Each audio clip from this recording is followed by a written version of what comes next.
조금 전 이동관 특보에 관한 이야기를 들었습니다. 방송이 현장에 내정된다고 하는데요. 이런 거 한번 지적해 보겠습니다. 아이가 고등학교를 들어갔어요, 하나고에. 그런데 내 아이 머리를 잡고 책상에 300번을 박으라고 합니다.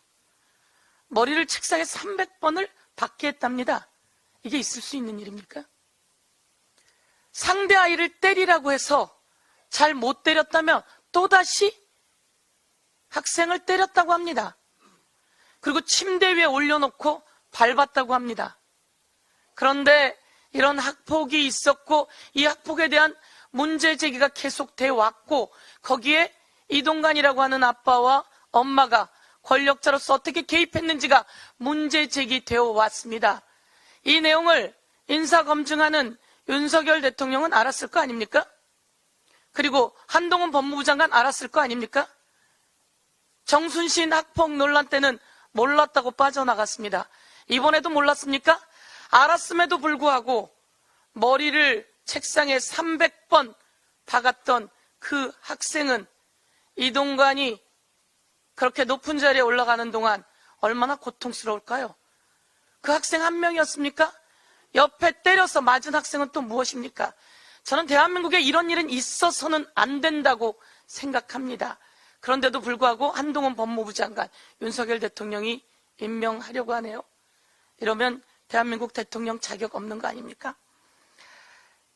일본 후쿠시마에서 1만 8,100크롤짜리 세슘 1만 8,100크롤짜리 우럭이 잡혔습니다.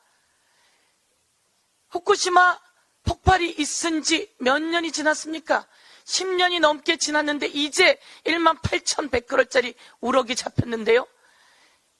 오늘 국민 여러분, 친일 행각에 앞장서는 앞잡이들이 누군지 판단해 주십시오. 김기현 국힘당 대표는 일본 대사를 만나서 이렇게 얘기했습니다. 오염수 비과학적 선동 배격하겠다. 1만 8,100크롤의 세슘은 비과학적인가요? 이게 괴담인가요? 1만 8,100크롤짜리 세슘 해 떠서 먹을 자신 있습니까? 그리고 일본 우리 바다 지키기 성일종은 이렇게 우리 바다 지키기 한다면서 이 세슘 범벅의 우럭이 우리나라 바다까지 올 리는 없다고 합니다. 그럼 그 바닷물은 안 옵니까?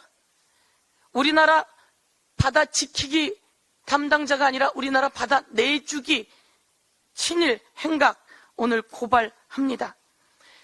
이런 1만 8,100크롤짜리 세슘 우럭이 발견됐는데요. 세슘은 말이죠, 암을 유발하고 난자와 정자에 영향을 미치고 그리고 근육 무기력증을 만들어내는 등 여러 가지 문제점이 있는 그런 내용이 있다라고 말씀드리겠습니다. 일본 어민들이 어제였나요?